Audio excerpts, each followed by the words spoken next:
एकदा श्री माधवनाथ महाराज श्री गोपालदास महंतांकडे गेले. तेथे गेल्यावर त्यांनी त्यांच्याकडे पाहून आपले दंड थोपटले. ते पाहून गोपाळदासांनी आपल्या मांडीवर थाप मारली. त्यावर माधवनाथांनी तोंडाशी हात घेऊन मोठा ध्वनी केला. तसेच गोपाळदासांनी पण केले. अशा खुणा सामान्य माणसांच्या बुद्धीला समजणे शक्यच नाही, ते फक्त संतच जाणतात. ह्याचे वर्णन श्री माधवनाथ महाराज चरित्रात असे वर्णन केले आहे. नाथ येता देखे दुरून आय केले परमहंस हास्यवदन आय.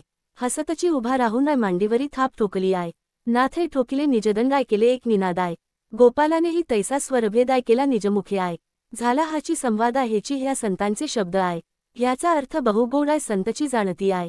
श्री माधवनाथ चरित्र. साकोरी येथील हंसराज नावाचा एक भक्त दम्याच्या विकारांनी हैराण झाला होता व निपुत्रिक पण होता.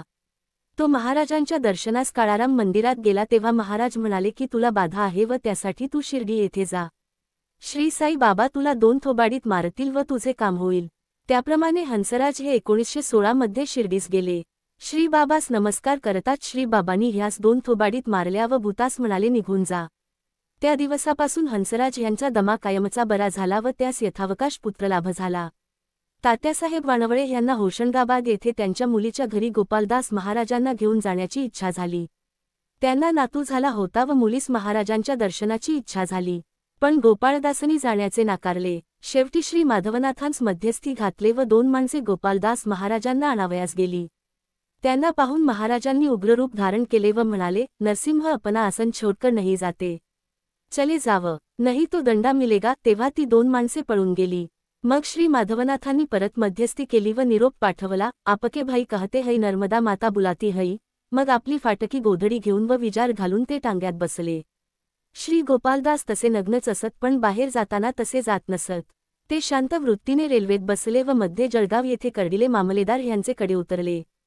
तेथे जाताच अत्यंत घाणेरड्या नाल्याचे पाणी पिऊन ते पिशाच लीला करू लागले. त्यांना आणण्यास जे लोक गेले त्यांना पण पाण्याचा प्रसाद मिळाला, पण ते पाणी नर्मदा जलसारखे गोड लागले. श्री माधवनाथ महाराज व गोपालदास ह्यांच्या भेटीचे बरेच उल्लेख सापडतात, परंतु त्यांच्या बोलण्याची सांकेतिक भाषा इतरांस समजत नसे. श्री बिडकर महाराज हे नाशिक येथे सून 1908 मध्ये काळाराम मंदिरासमोरील दत्त मंदिरात 6 महिने राहिले होते. हे 107 वर्ष जुने दत्त मंदिर पंचवटीत काळाराम मंदिराचे समोर आहे व श्री बिडकर महाराजांनीच स्थापन केले आहे. जेव्हा श्री बिडकर महाराजांचे भक्त गोपाळदासांचे दर्शनास गेले तेव्हा ते म्हणाले, सोने येथून तेथून सर्व सारखेच असते. अशा रीतीने गोपाळदासांनी सांगितले की सर्व संत सारखेच असतात, त्याची पडताळणी नको.